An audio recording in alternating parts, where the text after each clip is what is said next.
வணக்கம் நண்பர்களே, விஜயபிரயாக் பேசுகிறேன். நிறைய இண்டஸ்ட்ரி இருக்குது. அதில் பியூட்டிஃபுல் இண்டஸ்ட்ரி, எனக்கு ரொம்ப பிடிச்ச இண்டஸ்ட்ரி சேல்ஸ் அண்ட் மார்க்கெட்டிங். நான் ஒரு டிப்பிக்கல் சேல்ஸ் பையனாக தான் என்னோடய கெரியரை நான் ஸ்டார்ட் பண்ணேன். அதில் நான் கற்றுக்கிட்ட அனுபவங்கள் என்ன, உங்களால் உங்களுடைய பிஸ்னஸில் மெயினாக உங்களோட ப்ராடக்ட் சர்வீசஸை எப்படி மக்கள்கிட்ட சக்ஸஸ்ஃபுல்லாக கொண்டு போய் சேர்க்குறது, மெயினாக நிறைய பணம் பார்க்குறது, 8 டிப்ஸ் நான் இன்றைக்கி சொல்லித்தரேன். ஏதாவது டவுட் இருந்தால் நீங்கள் கமெண்ட்டில் கேட்கலாம். முதல் விஷயம், எந்த ஒரு கஸ்டமர்ட்டையும் நம்மளுடைய ப்ராடக்டை தலையில் கட்டக்கூடாது. மக்கள் விரும்புகிறது சொல்யூஷனை, நாம் என்ன கொடுக்குறோன்னு பார்ப்போம்.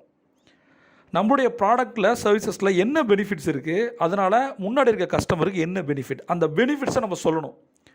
ஏற்கனவே மக்கள் சேலஞ்சில் இருக்காங்க, நம்மளுடைய ப்ராடக்டோ சர்வீசஸோ மேலும் அவங்களுக்கான சேலஞ்சஸை அதிகப்படுத்தக்கூடாது. ரெண்டாவது விஷயம், நம்ம எவ்வளோ நேரம் நம்மளோட செல்லிங் டைமை ஃபோக்கஸ் பண்ணுறோம், அது ரொம்ப ரொம்ப முக்கியமான கேள்வி.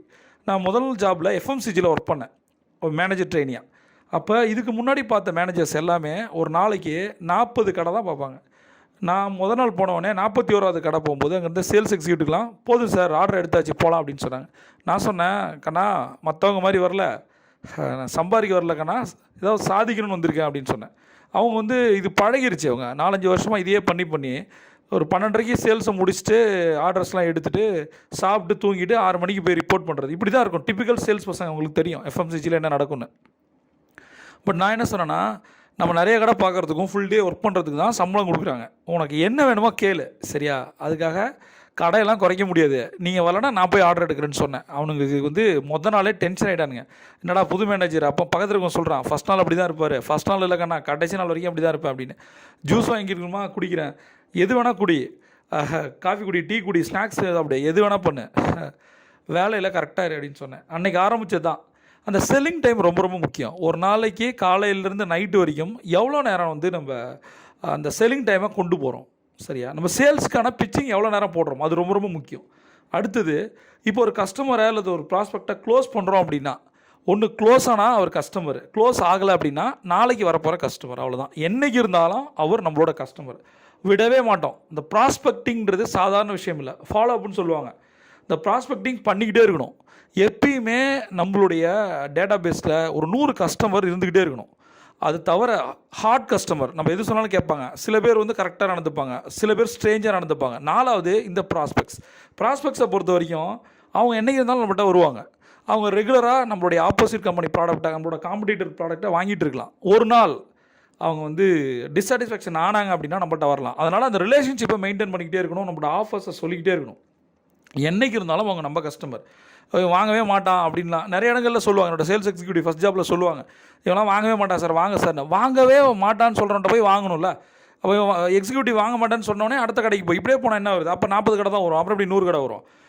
சில பேர் கலெக்ஷன் ஒழுங்காக கொடுக்க மாட்டாங்க. பட் அதெல்லாம் நடக்க தான் செய்யும். ஏன் நான் வாங்க மாட்டேங்கன்னு கேட்பேன். போய் ராவாக பேசணும், அவன்கிட்ட போய் இறங்கி பேசணும். நம்ம என்ன பேக்ரவுண்டில் நம்ம பிஸ்னஸ் பேக்ரவுண்டில் வந்திருக்கோமா, நம்ம படிச்சிருக்கோமா, அதெல்லாம் முக்கியம் கிடையாது. ஒரு பொட்டிக்காரில் போயிட்டு நின்று பேசுகிறோம் அப்படின்னா நாம் நம்மளோட பொருளை அங்கே வைக்க வந்திருக்கோம். அங்கே வச்சா தான் 4 கஸ்டமர் பார்ப்பான். நாம் பெரிய ஆள், நம்ம கம்பெனி பெரிய கம்பெனி, அதான் நம்ம அதெல்லாம் மேட்ரு கிடையாது. நாம் ஒரு பொட்டி கடையில் நம்மளோட ப்ராடக்ட்ஸை வைக்க போகிறோம், அவ்வளோதான். அப்போ அவன்கிட்ட கேட்பேன், ஏன்னா எங்கள் ப்ராடக்ட்டை வாங்கவே மாட்டீங்க அப்படின்னு அது ஏதாவது சொல்லுவோம். அது நியாயமாக இருந்தால் அதை ரெக்டிஃபை பண்ண பார்க்கணும். அதுதான் ஒரு சேல்ஸ்மேனோட, சேல்ஸ் எக்ஸிக்யூட்டிவோட, சேல்ஸ் ஆஃபீஸரோட வேலை. அடுத்தது, இதே மாதிரி நான் மார்க்கெட்டில் இருந்துகிட்டு இருக்கும்போது எனக்கு ஒரு ஹெட் ஒருத்தர் நான் பார்க்குறதுக்கு வாய்ப்பு கிடச்சிது. அவர் திடீர்னு ரேண்டமாக செக் பண்ணும்போது அவர் ஒரு ஷாப்புக்கு வந்திருந்தார். நான் போயிருந்தேன். அவரோட ஒரு 4 பேர் அந்த சூப்பர் மார்க்கெட் ஓனரோடய பம்மி பேசினார். உடனே எனக்கு ஒரு ஆச்சரியம். அந்த எக்ஸிக்யூட்டிவ் கூப்பிட்டு, என்ன கம்பெனி சார், பயங்கரமாக இருக்காரு, நார்த் இந்தியன் என்ன பாலிவுட் ஹீரோ மாதிரி இருக்காரு இவர் அப்படின்னு கேட்டேன். அப்போ சொன்னார், ஆமாம் அவர் பாம்பேலேருந்து தான் வந்திருக்காரு அப்படின்னு. ஹிந்துஸ்தான் யூனிலிவர் கம்பெனியோடைய சேல்ஸ் ஹெட்டு ஒரு மீட்டிங்காக டக்குன்னு வந்துட்டார் இறங்கி. எனக்கு ஒரே எனக்கு என்ன சரி சார் எப்படி வந்தார், எவ்வளோ ஒரு மொக்கையாக இருந்திருக்கேன் பாருங்கள். எப்படி ஒரு ஃப்ளைட்டில் தான் வந்தார். ஃப்ளைட்டா, நம்மளாம் மெட்ராஸ் போகும்போது லெஃப்ட் சைடில் பார்ப்போம், அப்படி மீனம்பாக்கம் பார்க்கும்போது எப்படியாவது ஒரு ஃப்ளைட்டாவது தெரியாதா அப்படின்னு பறக்கும்போது பஸ்ஸு தலையை வெளியில் விட்டு அந்த ஃப்ளைட்டை பிடிச்சிற மாதிரி பார்ப்பேன். நான் ஃப்ளைட்டில் வந்தார். அப்போ எனக்கு ஒரு கனவு வந்துச்சு, இந்த கம்பெனியை வேலைக்கு விட்டு போனேன்னா ஹிந்துஸ்தான் யூனிவர்சிட்டியில் போய் ஜாயின் பண்ணிட்டா, நானும் ஒரு நாள் சேல்ஸ் ஹெட்டாக வருவேன்டா, ஏரோப்ளைனில் வருவேன்டா அப்படின்னு தோணுச்சு. அவர்கிட்ட போய் பேசினேன். அப்புறம் என்னோடய கார்டை கொடுத்து, நான் இப்போ தான் ஜாயின் பண்ணியிருக்கேன் சார், எனக்கு கைட் பண்ணுங்கள். என்கிட்ட ஒரு மிக கேவலமான ஒரு பழக்கம் என்னென்னா, யார் பெரிய ஆளை பார்த்தாலும் நேராக போய் உங்கள்கிட்ட பேசுவேன். கார்டை போய் கொடுத்துட்டு, சார் இப்போ தான் ஜாயின் பண்ணியிருக்கேன், இந்த பிஸ்னஸில் வந்திருக்கேன், இந்த ஜாபில் வந்திருக்கேன், புதுசு கொஞ்சம் கைட் பண்ணுங்கள் சார் சொல்லுவேன். இதை கேட்பதில் எனக்கு எந்த ஒரு வெட்கமும் கிடையாது. ஒரு 10 பேர்கிட்ட கேட்டேன்னா ஒரு 6 பேர் நல்லா ரெஸ்பாண்ட் பண்ணுவாங்க. சில பேர் காடை கூட பார்க்க மாட்டாங்க, வாங்கி வச்சுப்பாங்க. அதாவது சேல்ஸ் கைஸ் ஷேம்லெஸ் கைஸ். அதனால் வெக்கம். கஸ்டமர்கிட்ட போகும்போதே அவன் வாங்கிக்கிறான், வாங்க மாட்டான், துரத்தி அடிக்கிறான். அப்படின்னும் போது ஒரு பெரிய ஆள்கிட்ட போகும்போது அவர் ரிஜெக்ட் பண்ணால் நல்லது தானே, சரியா? அவர் ரிஜெக்ட் பண்ணும்போது தான் நமக்கு அதிகமாகும். அது ஒரு பெரிய மோட்டிவேஷனை கொடுக்கும். அப்போ அந்த சேல்ஸ் ஹெட் வந்து என்கிட்ட பேசினார். எப்பயுமே அவர் சொன்ன அந்த பாயிண்ட்டை நான் மறக்கவே மாட்டேன். ஒரு நாளைக்கு எவ்வளோ கடை பார்க்குறேன்னு கேட்டார். அது எனக்கு வந்து நான் சொன்னேன் 100 பரவாயில்ல, வெரி குட் அப்படின்னு சொல்லிட்டு, எப்பயுமே குவாலிட்டியை பாரு, குவான்டிட்டியை பார்க்காத அப்படின்னு சொன்னார். அவர் 2-3 விஷயங்கள் சொன்னார். பட் எனக்கு இது மட்டும் தான் இன்னமும் ஞாபகம் இருக்குது, இத்தனை வருஷம் கழிச்சும். என்ன சொன்னார்?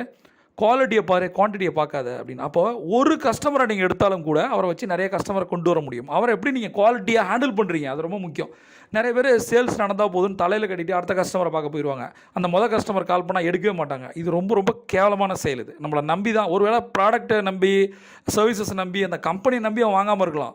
நம்ம பேசுகிற பேச்சு பிடிச்சி போய் சரி வேண்டாம் வாங்கலாம்னு நினச்சி வாங்கும்போது அதை ஏமாற்றிட்டு போகிறது நம்ம பண்ணுற துரோகம். அதனால் நம்ம ஒரு கஸ்டமர் எடுத்தாலும் அவருக்கு கடைசி வரைக்கும் சர்வீஸ் பண்ணணும். நான் எத்தனை கம்பெனி மாறி வந்தாலும் கூட ஃபஸ்ட்டு அந்த எஃப்எம்சிஜியில் வர்ற கால்ஸை எப்பயும் எடுத்து பேசுவேன். ஒரு 4 வருஷம் கழிச்சு கூட பேசியிருக்காங்க என்கிட்ட. நான் அந்த கம்பெனியில் இல்லை, இருந்தாலும் பேசுவாங்க. நான் கூப்பிட்டு யாராவது ஒரு சேல்ஸ் மேனேஜர்கிட்ட கூப்பிட்டு அவரை அக்சஸ் பண்ண சொல்லுவேன். அதுக்கப்புறம் நைட்டு திருப்பி வீட்டுக்கு போகும்போது அந்த எக்ஸ் கம்பெனி சேல்ஸ் மேனேஜர்கிட்ட பேசி அவர்கிட்ட பேசினியா, க்ளோஸ் ஆச்சா, என்ன இஷ்யூஸ் இருக்குன்னு கேட்பேன். நீங்கள் ஒரே ஒருத்தர் எடுத்தால் போதும், லைஃப் லாங் ஒன்று அடிமையாக்க முடியும் ஒரு கஸ்டமரை. அடுத்தது, ஒரு பிஸ்னஸ் சக்ஸஸ் ஆகலை, ஒரு சேல்ஸ் க்ளோஸ் ஆகலை அப்படின்னா இந்த இடத்துல நீங்கள் ஒரு விஷயத்தை யோசிக்கணும். எங்கே நம்ம தப்பு பண்ணுறோம்? ஏன் நம்மளோட ப்ராடக்டை சர்வீசஸை வாங்கலை? நம்மளோட தப்பு என்ன? ஒருவேளை இதே ப்ராடக்டை வேறு ஜூனில் வேறு ஏரியாவில் ஒரு சேல்ஸ் மேனேஜர் நல்லா விற்கலாம். ப்ராடக்ட்டு, சர்வீசஸ்ஸு, கம்பெனியோட பிராண்ட் இதெல்லாமே தாண்டி சேல்ஸ்மேனுக்குன்னு ஒரு யூஎஸ்பி இருக்குது, வேல்யூ இருக்குது. அது நம்மள்ட்ட இருக்கா அப்படின்னு யோசிப்பேன்.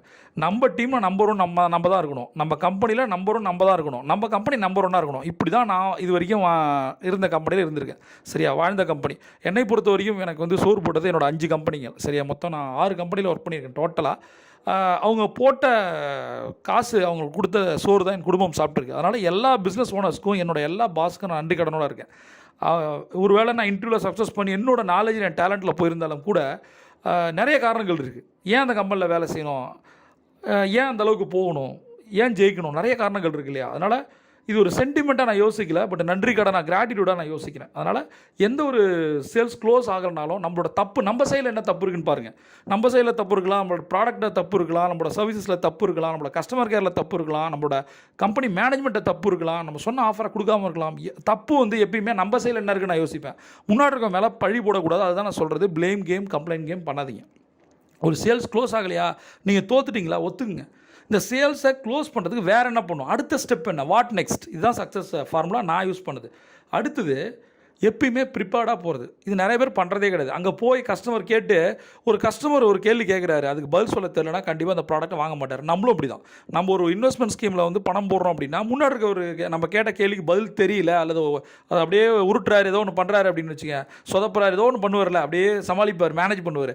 அப்போ நம்ம கண்டிப்பாக நம்மளோட பணத்தை போட மாட்டோம். ஹார்ட் ஏர்ன்ட் மணி. அப்போ நம்ம ஒரு இன்வெஸ்டர் வந்து நம்ம ஒரு பணத்தை வாங்கணும் அப்படின்னா பக்கா ப்ரிப்பேர்டாக இருக்கணும். இப்போலாம் வந்து பயங்கர காம்படிஷன். இப்போலாம் வந்து ஆஃப்லைன் காம்படிஷனோட ஆன்லைன் காம்படிஷன் வந்துருச்சு. அப்போ நம்ம பாடி லாங்குவேஜை காட்டி இதில் வந்து ப்ளஸ் இருக்குது, மைனஸ் இருக்குது. ஆன்லைனில் யாரோ ஒரு 3rd person பேசி சேல்ஸை க்ளோஸ் பண்ணும்போது நம்ம நேராக போய் பேசி க்ளோஸ் பண்ணல அப்படின்னா நம்மள்ட்ட நிறைய தப்பு இருக்குன்னு அர்த்தம். அதனால் ப்ரிப்பேர்டாக போகணும். அவங்க என்ன கேட்பாரு, ஓவரால் இண்டஸ்ட்ரி, இப்போ எந்த ஒரு இண்டஸ்ட்ரியாக இருந்தாலும் எடுத்துங்க, உங்கள் இண்டஸ்ட்ரி பற்றி தெரிஞ்சுங்க.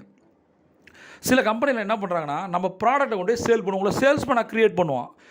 அதாவது 10% தான் நல்ல லீடர்ஸ் இருக்காங்க, 90% நம்மளை வச்சு சம்பாதிக்கிறவங்க தான் இருக்கான், சரியா? அதனால் அந்த 10% லீடராக நீங்கள் மாறுங்க. உங்கள் பாஸ் உங்களை எப்படி தப்பாக ஹேண்டில் பண்ணுறானோ அடுத்த இடத்துக்கு நீங்கள் பாஸாக போகும்போது அதை பண்ணாதீங்க, ரைட்டா? இப்போ இண்டஸ்ட்ரி பற்றி ஓவரால் தெரியணும். ரெண்டாவது, நம்மளுடைய காம்படிட்டர்ஸ் பற்றி தெரியணும். அதில் நம்பர் 1, நம்பர் 2, நம்ம இஷ்டத்துக்கு அடிச்சு விடக்கூடாது. நாங்கள் தான் நம்பர் 1, நம்ம லிஸ்ட்லேயே இருக்க மாட்டோம், இல்லை 3வது 5வது இருப்போம், போய் சொல்லக்கூடாது, சரியா?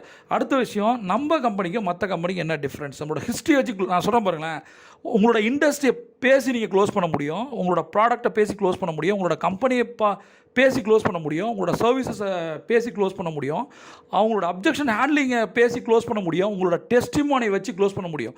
இது எல்லாமே பாயிண்ட்டு. எதில் வேணால் இதில் எல்லாம் மாஸ்டர் ஆகுங்க. நான் சொன்ன விஷயங்களை இண்டஸ்ட்ரியில், கம்பெனியில், நம்மளோட ப்ராடக்ட்டில், சர்வீஸில், டெஸ்டிமானியில், மெயினாக வந்து நம்மளோட க்ளோசிங்கில், அப்ஜெக்ஷன் ஹேண்ட்லிங்கில் மாஸ்டர் ஆகணும். இதை வச்சே க்ளோஸ் பண்ணலாம். ஒரு சிஸ்டமேட்டிக்கல் ப்ராசஸ் போகணுமான்றது அவசியம் கிடையாது. பட் நீங்கள் ப்ரிப்பேர் வந்தால் தானே. இப்போ இண்டஸ்ட்ரியில் என்ன நடக்குது தெரியாது. இப்போ நம்ம ஒன்றும் சொன்னால் அவங்க இவ்வளோ கொடுக்குறாங்களே, நீங்கள் இவ்வளோ தானே கொடுக்குறீங்க, அப்படியா அப்படி ஒரு கொடுக்குறாங்களே சார் அப்படின்னா முதல்ல மதிப்பானா, முன்னாடி இருக்க கஸ்டமர் மதிப்பானா, முன்னாடி இருக்க எடை போடுவான். இவன்கிட்ட வாங்கலாமா வேணாமா, இவனுக்கு விஷயம் தெரிஞ்சிருக்கா இல்லையா, யார்கிட்ட வாங்குவான், விஷயம் தெரிஞ்சவங்க தான் நம்ம பணம் போடுவோம். சில விஷயம் தெரிஞ்சவங்க தான் நம்மளோட ப்ராடக்ட் வாங்குவோம். அப்போ நமக்கு விஷயம் தெரிஞ்சிருக்கா, அதுக்கு ப்ரிப்பேர் பண்ணுங்கள். அது உங்கள் பாஸோட அப்ளைனோட உட்காந்து பேசி இண்டஸ்ட்ரி எப்படி அதை பற்றி தெரிஞ்சுங்க, கம்பெனி பற்றி தெரிஞ்சுங்க, நல்லா தெரிஞ்சுங்க, தப்பே கிடையாது. என்கிட்ட வேலை செய்யும்போது ஒரு பையனை நாங்கள் வந்து கேம்பஸில் எடுத்தோம். நம்ம பாஸோட பேர் என்னன்னு கேட்டேன். முன்னாடி முழிக்கிறானே பார்த்து, என்னடா அவர் கொடுக்குற காசு வேணும், அவர் பேர் தெரியக்கூடாதா, கார்பரேட்டாக இருந்தால் என்ன. இப்போ ஏதோ ஒரு பேருக்கு, இப்போ இன்ஃபோசிஸ்ன்னு சொல்ல, இன்ஃபோசிஸோட யார் ஃபவுண்டர், யார், நாராயணமூர்த்தி. ஏன்டா யாரோ ஒருத்தர் அவர் பேர் தெரியுது, உனக்கு சோறு போடுறோம் பேர் தெரியலையா, நாளைக்கு என்ன பண்ணுற, டோட்டலாக கம்பெனி ஹிஸ்ட்ரி படிச்சுட்டு வந்து என்ன மனப்பாடம் பண்ணி சொல்லணும், சரியா, இல்லை தொலைச்சணும் அப்படின்ற. நீ எங்கேருந்து வேணா வா, எதில் வேணா வா, எந்த காலேஜில் வேணா இரு, கேம்பஸில் வா, எதில் வா, ஒழுங்காக நான் கேட்குற கேள்விக்கு பதில் சொல்லு, நான் தான் பஸ், சரியா.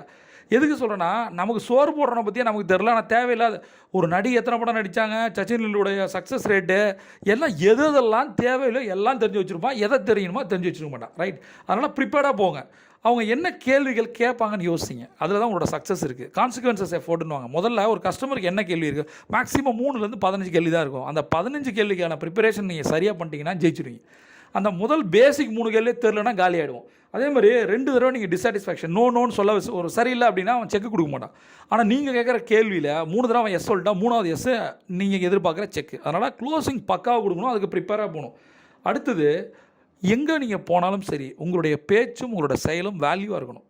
நான் சொல்கிறது ப்ராடக்ட்டு வேறு, சர்வீசஸ் வேறு, உங்களோட வேல்யூ வேறு, சரியா. அது ஒரு செல்ஃப் வேல்யூ, பிஸ்னஸ் வேல்யூன்னு சொல்லுவேன். நீங்கள் போகிற இடத்துல ஒரு இம்பாக்டை க்ரியேட் பண்ணும். ஒருவேளை உங்கள் கம்பெனியோட ப்ராடக்ட் உனக்கு பிடிக்காமல் இருக்கலாம், சரி, உங்களை பிடிச்சிரும். வேறு ஏதாவது கூட்டு கூட ஐடியா கேட்பாங்க. சில நேரங்களில் வந்து நான் சொல்லிவிடுவேன், அவர் வந்து கஸ்டமரோட பல்ஸ் பார்ப்பேன், இவரால் இதை நம்மளோட ப்ராடக்ட்டை அஃபோர்ட் பண்ண முடியாதுன்னு நினச்சேன் அப்படின்னா நான் உண்மையை தான் பேசுவேன். 90% அதெல்லாம் நிறைய ரிஸ்க் இருக்குது. பட் கவலைப்படாதீங்க. உண்மை பேசி தோத்தா நீங்கள் ஜெயிப்பீங்க, பொய் பேசி ஜெயிச்சா நீங்கள் தோப்பீங்க, அவ்வளோதான். அப்போ ஃபஸ்ட்டு விஷயம், உங்களால் அஃபோர்ட் பண்ண நானே சொல்லுவேன், சார் என் ஃப்ரெண்டு இதில் இருக்கா, நீங்கள் வேணா அவங்கள்ட்ட பேசி பாருங்கள் சார், எது பெட்டரோ நீங்கள் எடுத்துங்கன்னு சொல்லிவிடுவேன். அப்புறம் என் ஃப்ரெண்டும் கூட சொல்லுவேன், இந்த மாதிரி ஒரு கஸ்டமர் மச்சான் ரொம்ப கஷ்டப்படுறான், பார்த்து ஏதாவது பண்ணுடா, நமக்கு செட் ஆகாது, நீ ஏதாவது பண்ணு அப்படின்னு சொல்லிடுவேன். அந்த மாதிரி ரெஃபரல் கூட நீங்கள் போகலாம். பட் அவன் வந்து யோசிக்க வைக்கணும். நீங்கள் கொடுக்குறதா சொல்கிறேன், உங்களுக்குன்னு ஒரு வேல்யூ இருக்குது, உங்கள் கம்பெனிக்குன்னு ஒரு வேல்யூ இருக்குது, உங்கள் ப்ராடக்ட்டுக்கு ஒரு வேல்யூ இருக்குது, உங்கள் சர்வீசஸ்க்கு ஒரு வேல்யூ இருக்குது. அப்போ உங்களோட வேல்யூ எங்கே, வேல்யூவை க்ரியேட் பண்ணுங்கள். சக்ஸஸ் கடைசி வரைக்கும் அந்த கஸ்டமர் உங்கள் லைஃப்லாம் அவங்க கூட இருப்பார்.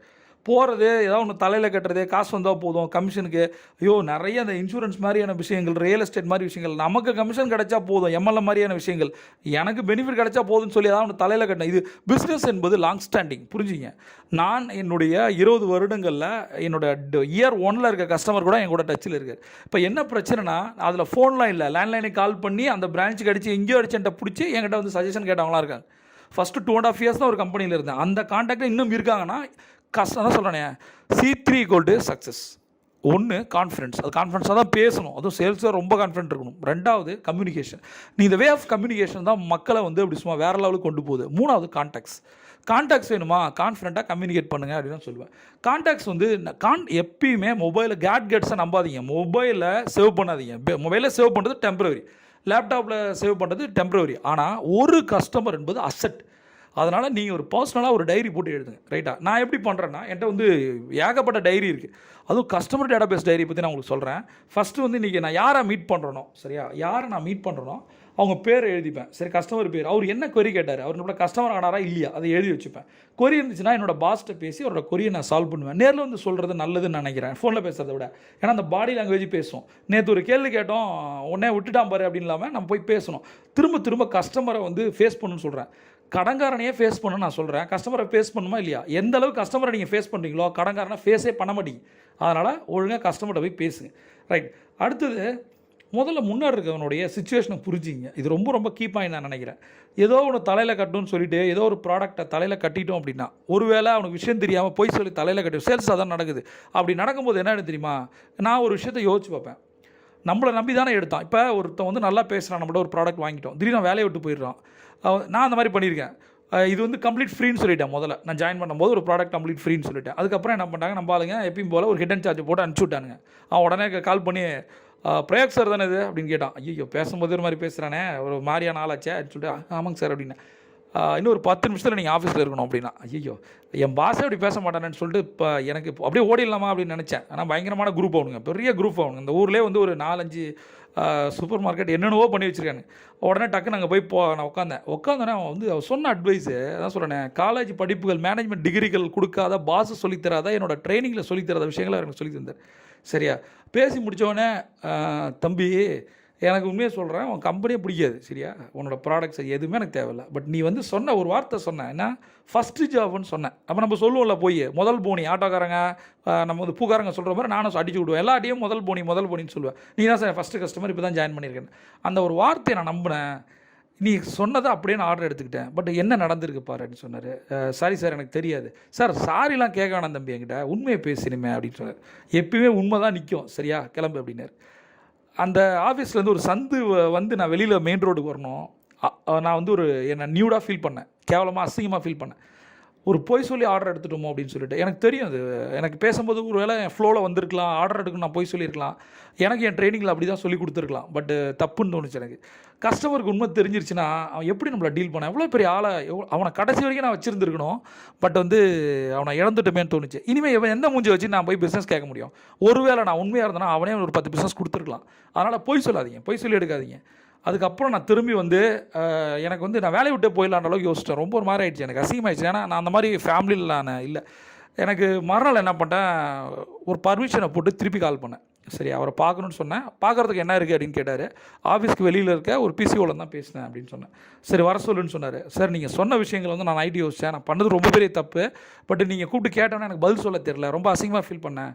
நான் வேலையை விட்டே போயிடலாம் நினச்சேன் சார் இந்த நைட்டு அப்படின்னு சொன்னேன். அதுக்கு ஒரு சொன்னார், அப்படி இல்லை தம்பி, இதெல்லாம் சகஜம், நானும் அப்படி தான் ஒன்றா மாதிரி இருந்தேன்.